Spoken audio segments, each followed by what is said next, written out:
আসসালামু আলাইকুম। গত অধ্যায়ে আমরা করেছিলাম যে ভেক্টরের ডট গুণন, ভেক্টরের ক্রস গুণন। আজকে আমরা করব সামান্তরিক সূত্র, সামান্তরিক সূত্রের প্রমাণ, সামান্তরিক সূত্র দিয়ে কিভাবে ম্যাথগুলো কমপ্লিট করা যায় সেগুলো। তো সবাই একটু ভালোভাবে সম্পূর্ণ ফিলিংস নিয়ে লক্ষ্য করি। তো সামান্তরিক সূত্রটা কি? কোন সামান্তরিকের একই বিন্দু হতে অঙ্কিত সন্নিহিত বাহু দুটি কোন কোণার উপর একই সময়ে ক্রিয়াশীল দুটি দিক রাশির মান ও দিক নির্দেশ করে, তবে সামান্তরিকের কর্ণই এদের লব্ধির মান ও দিক নির্দেশ করবে। এই সূত্রটা আমাদের একদম মুখস্থ থাকতে হবে।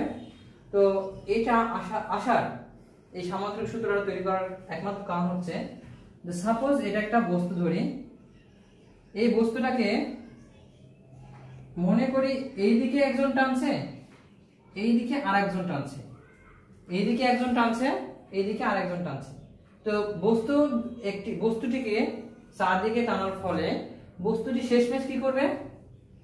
মাঝখান দিয়ে চলে যাবে, শেষমেশ মাঝখান দিয়ে চলে যাবে।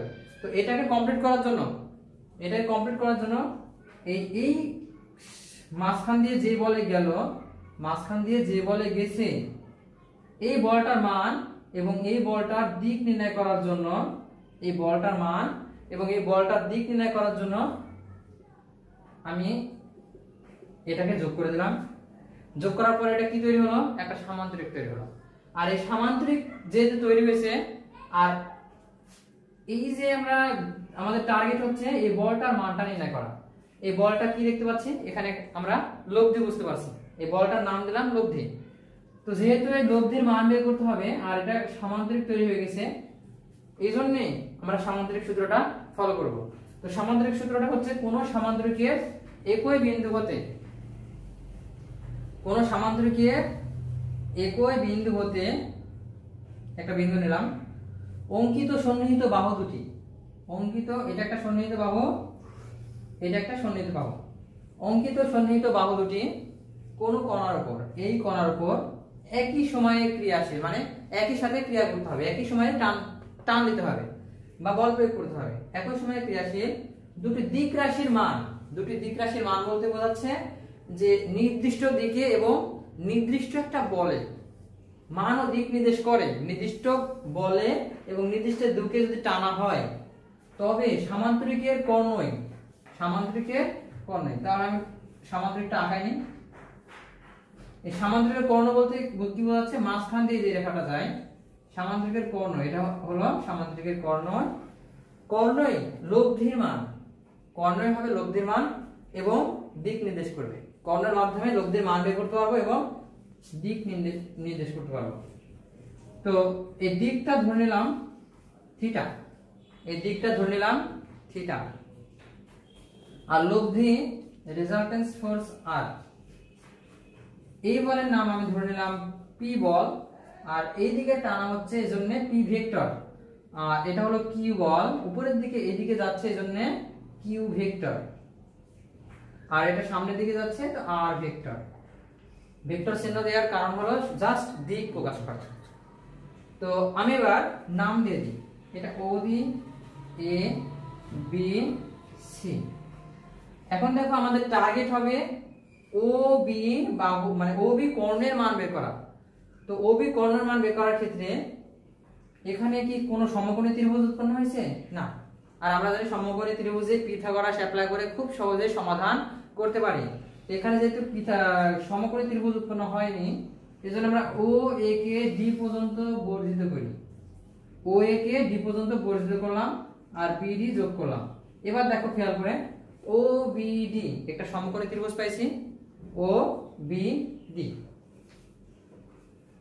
এখন আমি জ্যামিতিক আকারে এখানে লিখি ও এ কে ডি পর্যন্ত বর্ধিত করি, ও এ কে ডি পর্যন্ত বর্ধিত করি, বিডি যোগ করি, বিডি যোগ করি। তো এখন আমাদের টার্গেট হবে ও বি ডি ত্রিভুজ নিয়ে কাজ করা। ও বি ডি ত্রিভুজে ও বি ডি, ও বি ডি ত্রিভুজে ও বিটা কি অতিভুজ, বিডিটা কি লম্ব, আর ওডিটা কি ভূমি। বিষয়টা আরেকবার দেখি। সাপোজ যে কোনো একটা ত্রিভুজ নিই, এটা যদি ত্রিভুজ হয় তো এটা কি মনে করলাম কর্ণ, এটা কি কোণ। তো কোণের বিপরীতে যেটা থাকে সেটা কি লম্ব। কোণের বিপরীতে যেটা থাকে সেটা হলো লম্ব, আর সমকোণের বিপরীতে যেটা থাকে সেটা হলো অতিভুজ। সমকোণের বিপরীতে যেটা থাকে সেটা অতিভুজ, আর কোণের বিপরীতে যেটা থাকে সেটা হলো লম্ব। তাহলে এটা যদি কোণ হয়, এটা যদি কোণ হয়, তাহলে কোণের বিপরীতে এবিটা কি হবে? এই ক্ষেত্রে এবিটা ছিল ভূমি, এই ক্ষেত্রে এবিটা ছিল ভূমি, কিন্তু এই ক্ষেত্রে কি হবে? এবিটা লম্ব, কারণ কোণের বিপরীতে আছে, কোণের বিপরীতে থাকলে লম্ব। আর সমকোণের বিপরীতে যেটা থাকবে সেটা কি অতিভুজ। তো এই পজিশনে কোণ কোনটা? থিটা, এটা কোণ। এটা যদি কোণ হয় তাহলে লম্ব কোণটা বিপরীতে যাও বিডি। বিডি হলো লম্ব, ওবি হলো অতিভুজ, আর ওডিটা কি ভূমি। তো ত্রিভুজ ওবিডি নিয়ে কাজ করব। ত্রিভুজ ও আচ্ছা আমরা এখানে ত্রিভুজ ওবিডি হতে, হ্যাঁ ত্রিভুজ ওবিডি হতে অতিভুজ স্কয়ার ইকুয়াল লম্ব স্কয়ার যোগ ভূমি স্কয়ার আমরা লিখতে পারি। তো অতিভুজ স্কয়ার লম্ব স্কয়ার যোগ ভূমি স্কয়ার, আর অতিভুজ কোনটা? ওবির মান। তো আমরা যদি অতিভুজের মান বের করতে পারি তাহলে ওবির মান বের করতে পারবো, আর ওবির মান বের করতে পারলে কি পাবো? লব্ধির মান বের করতে পারবো। আর আমাদের টার্গেট হলো লব্ধির মান বের করা। তো তার জন্য আমাকে কি জানতে হবে? লম্বর মান জানতে হবে এবং ভূমির মান জানতে হবে। আচ্ছা লম্ব বিডির মান কি আমরা জানি? না, বিডির মান আমরা জানি না। আমরা মান জানি কার? এ বির মান জানি, এ বির মানও জানি না, ওসি এর মান জানি। আচ্ছা ভালো করে দাও তো, ওসি আর এবি এই দুইটা পরস্পর সমান্তরাল নয়? ওসি আর এবি পরস্পর সমান্তরাল। যেহেতু ওসি আর এবি পরস্পর সমান্তরাল, তাহলে ওসি যদি কিউ হয় তাহলে এবি উঠে কি হবে? কিউ। ওসি আর এবিটা কি সমান্তরাল? ওসি কিউ হলে এবিটাও কিউ। তো কিউ দেওয়া আছে। আচ্ছা এই কোণটা কি দেওয়া আছে? এই কোণটা কি থিটা? না, এই কোণটা কখনোই থিটা না। থিটা কি কোণ? লব্ধির কোণ। থিটা কি লব্ধির কোণ। এই কোণটা আমি ধরে নিলাম আলফা, এই কোণটা ধরে নিলাম আলফা, তাহলে এই কোণটা কি হবে? আলফা। এক কথায় দুটি ভেক্টরের মধ্যবর্তী কোণকে আলফা ধরলাম। এটা একটা ভেক্টর, এটা একটা ভেক্টর, দুটি ভেক্টরের মধ্যবর্তী কোণ আলফা। তো এটা যদি আলফা হয় তাহলে এটা কি আলফা। তো কোণ দেওয়া আছে আর অতিভুজের মান দেওয়া আছে। আমরা ত্রিভুজ এ বি ডি নিয়ে কাজ করি। প্রথমত ত্রিভুজ এবিডি নিয়ে কাজ করব, তারপরে ওবিডি নিয়ে কাজ করব। তো এবিডি হতে এবিডি, এই ত্রিভুজের লম্ব কোণটা বিডি, আর এবি কি অতিভুজ। তো যেহেতু আমি বিডির মানটা প্রথমত বের করব, তো লম্ব আর অতিভুজের সাথে সম্পর্ক করি। লম্ব আর অতিভুজ ইকুয়াল, লম্ব বাই অতিভুজ ইকুয়াল কি লেখা যায়? sin alpha. আমরা জানি sin থিটা ইকুয়াল লম্ব বাই অতিভুজ। তো sin আলফা ইকুয়াল কি লেখা যায়? লম্ব কত? বিডি, আর অতিভুজ কত? কিউ। এখন বিডি ইকুয়াল যদি আর গুণ করা যায় কিউ sin আলফা, বিডির মান পেলাম কিউ sin আলফা। সেম ভাবে এখন আমি এডির মানটা বের করব। এডিটা কি ভূমি, আর মান দেওয়া আছে কার? অতিভুজে। তো ভূমি আর অতিভুজের সাথে সম্পর্ক আছে কার? cos এর। তো cos আলফা ইজ ইকুয়াল ভূমি বাই অতিভুজ। এখানে ভূমি কত? এডি, ভূমি হলো এডি, এডি ভূমি বাই অতিভুজ কত? কিউ। বা আর আর যদি গুণ করা হয় তাহলে এডি ইজ ইকুয়াল কি পাচ্ছি? Q cos alpha. আমরা বিডির মানও পাইলাম, এডির মানও পাইলাম। তাহলে এখন খুব সুন্দরভাবে অতিভুজ স্কয়ার ইকুয়াল লম্ব স্কয়ার যোগ ভূমি স্কয়ার কাজ করে দিই। তো কি নিয়ে কাজ করব? ও বি ডি নিয়ে কাজ করব, বড় ত্রিভুজ নিয়ে কাজ করব। ত্রিভুজ ও বি ডি হতে, ত্রিভুজ ও বি ডি হতে অতিভুজ স্কয়ার মানে ওবি এর উপর স্কয়ার ইজ ইকুয়াল লম্ব স্কয়ার মানে বিডি এর উপর স্কয়ার প্লাস ভূমি স্কয়ার। মানে ভূমি কোনটা বলো তো? ও এ যোগ এডি না? ভূমি কোনটা? সম্পূর্ণটা, তার মানে ও এ যোগ এডি, ও এ যোগ এডির উপর হোল স্কয়ার। তো বিডি স্কয়ার প্লাস আচ্ছা এটাকে a ধরো এটাকে b ধরো, তাহলে a plus b whole square সূত্রে অ্যাপ্লাই করে দাও।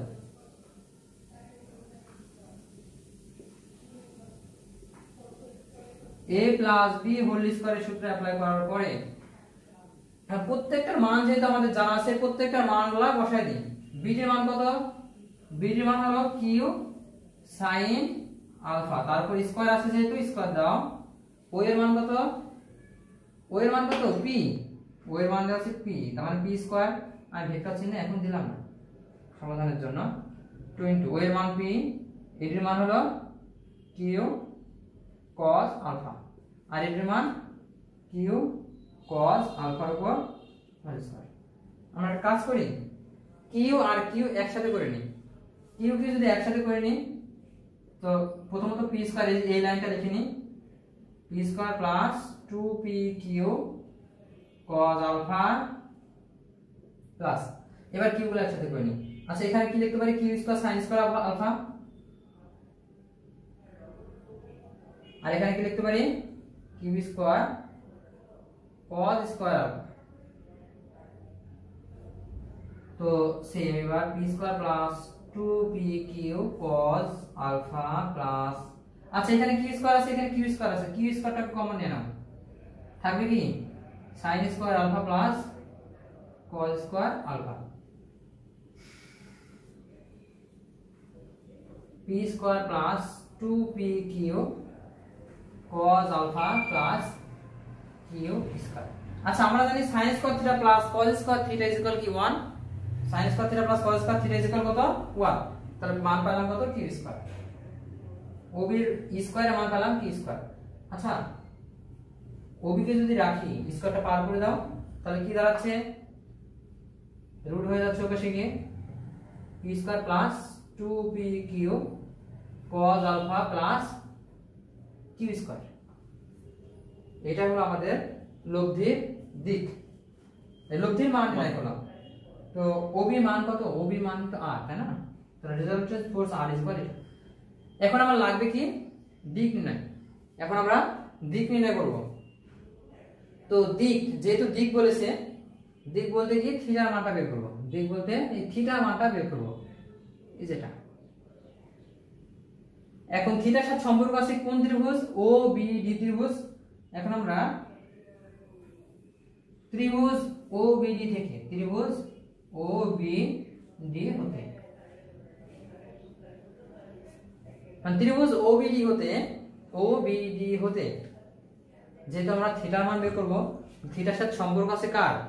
লম্ব আর ভূমি। থিটার সাথে সম্পর্ক আছে কার? লম্ব আর ভূমি। লম্ব আর ভূমির সাথে সম্পর্ক আছে কার? tan এর। লম্ব আর ভূমির সাথে সম্পর্ক আছে কার? tan এর। কারণ আমরা জানি tan থিটা ইজ ইকুয়াল লম্ব বাই ভূমি। এখানে লম্ব কত? বিডি, লম্ব বিডি। আর ভূমি কত বলো তো? ভূমি হলো ওএ যোগ এডি। ভূমি কোনটা? এটা সম্পূর্ণটা, তার মানে ওএ যোগ এডি, ওএ প্লাস এডি। হ্যাঁ, বিডি এর মান কত? Q sin alpha divide by O এর মান হলো পি প্লাস এডি এর মান হলো Q cos alpha, Q cos alpha. এখন যদি থিটাকে এই পাশে রাখি তাহলে ট্যানটা কি ওপাশে পার হয়ে যাবে।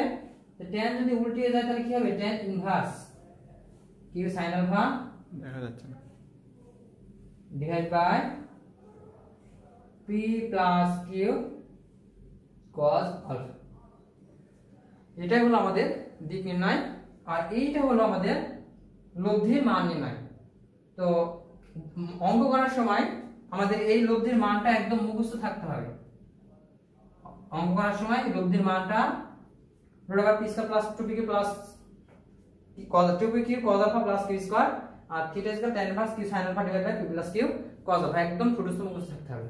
আর আমাদের পলিটেকনিকের এক্সামে ফিজিক্স 1 এ আমাদের প্রশ্নে বলবে যে প্রমাণ করো যে r ইজ ইকুয়াল এটা অথবা q ইজ ইকুয়াল এটা, অথবা তোমাকে প্রশ্নে এভাবে বলতে পারে সামান্তরিক সূত্রটি প্রমাণ করো। তখন আমরা এই জিনিসটা লিখব, তুলে নাও বিষয়টা। এখন আমরা সামান্তরিক সূত্রে দিয়ে যে অঙ্কগুলো আছে এগুলো কমপ্লিট করে নিই।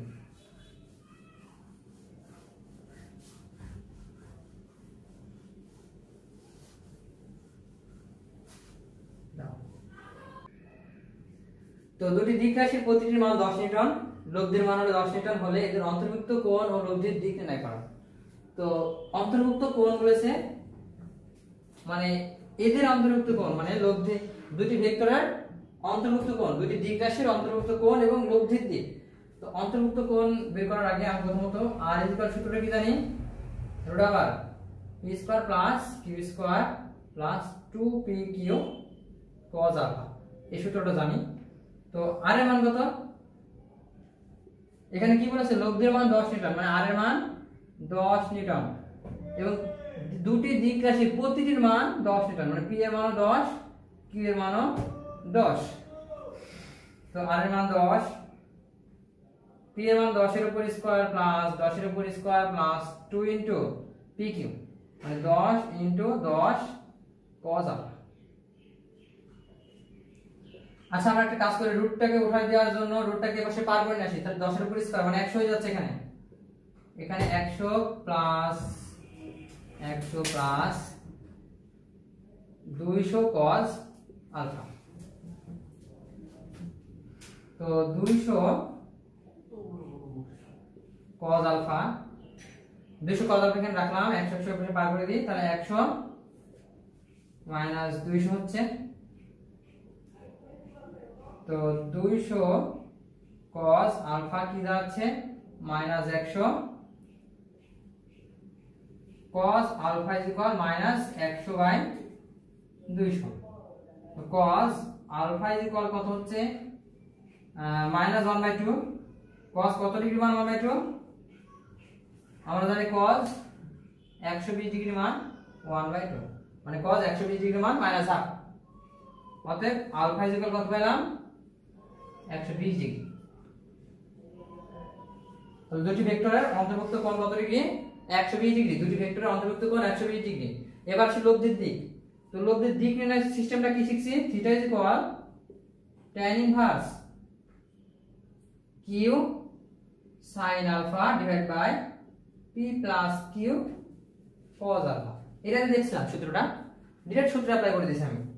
তো tan inverse q cos alpha q sin alpha, q sin alpha, তো q এর মান কত এখানে 10 লেগে যাচ্ছে, q এর মান কত 10, sin আলফার মান কত বলো তো, আলফার মান কিন্তু আমরা এখানে পেয়েছি 120 degree, 120 degree divide by p plus q মানে 10 প্লাস 10 cos 120 ডিগ্রি।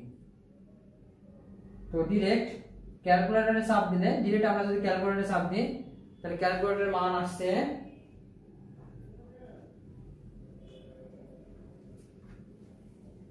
60 ডিগ্রি।